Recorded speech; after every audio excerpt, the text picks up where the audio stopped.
If you're excited for Sinners, you should watch these 8 period piece vampire movies first.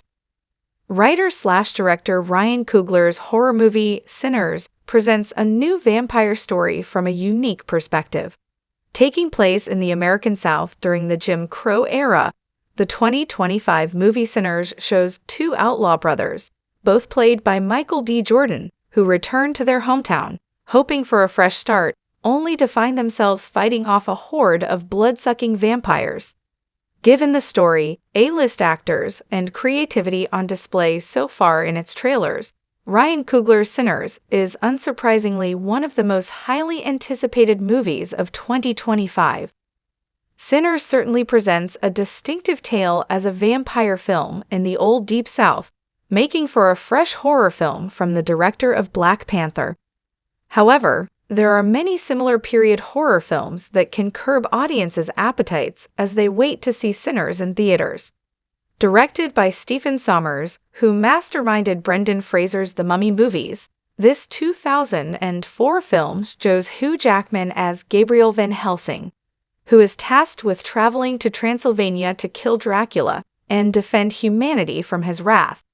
Van Helsing takes Universal's classic monster movies and mashes them all together in a thrilling superhero-style blockbuster revolving around the legendary Beast Hunter. The movie's campy tone and dated VFX may be off-putting to some. However, this film still shines as an over-the-top horror action adventure that features unique interpretations of iconic characters like Dracula, Frankenstein, Dr. Jekyll, Mr. Hyde, and Van Helsing himself. Based on the novel by Stephen King, Salem's Lot follows a writer who returns to his hometown just as an ancient vampire and his human familiar move into an abandoned house and start turning people into undead bloodsuckers. Since King's original novel was written in the 1970s, this modern adaptation by director Gary Dauberman stays true to the source material by setting the story in that time period. While both Sinners and Salem's Lot have different settings, the skeletons of both stories are very similar, with the latter creating a frightening and immersive gothic nightmare that consumes small-town America. Based on the novel by Anne Rice, this classic horror film by director Neil Jordan depicts the life of Brad Pitt's Louis de Pointe du Lac as a vampire over the centuries.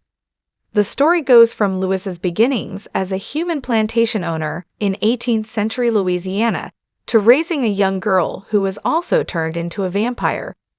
While it isn't an action-packed horror blockbuster like Sinners, Interview with the Vampire stands out as a dark and tragic odyssey through history as Louis travels the world, burdened by the curse of immortality. Another film from Neil Jordan, Byzantium, depicts two vampires, a mother and her daughter, on the run from an ancient cabal of vampires as they hide out at the titular seaside resort. Like Interview with the Vampire, this movie presents the struggles of a vampire family as they spend centuries trying to survive in a harsh, unforgiving world. The film also parallels Sinners by presenting a family of two trying to start a new life while facing off against an order of the undead. However, Byzantium has stood out for its exploration of womanhood, as its female leads experience terror and oppression in a patriarchal society over hundreds of years. Another Bram Stoker adaptation, The Last Voyage of the Demeter, follows the crew of the titular ship as they fight off the dreaded Count Dracula after he stows away with them. At first glance, this movie seems more comparable to Alien than Sinners thanks to its story and visuals. But like the latter movie, The Last Voyage of the Demeter takes its characters and traps them in a claustrophobic setting as a ravenous vampire picks them off one by one.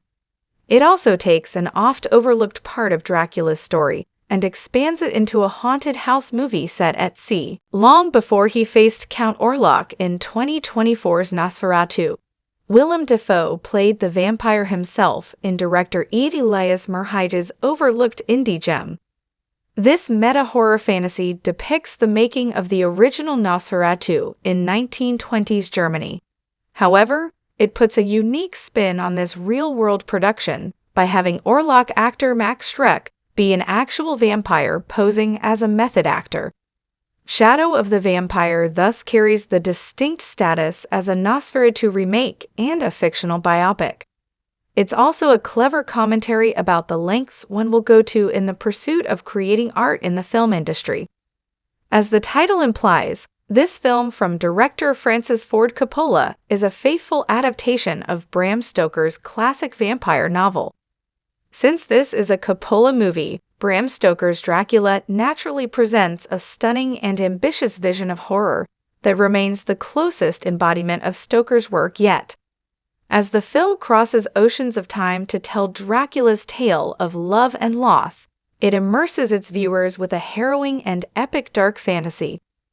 With an all-star cast, stunning visuals, and high production values, this Victorian-era horror film still holds up as one of the best vampire movies ever made. Set during the early 1800s, 2024's Nosferatu centers around a clairvoyant woman and her husband, as they become tormented by a sinister vampire who moves to their town and spreads a killer plague in his obsessive pursuit of the former.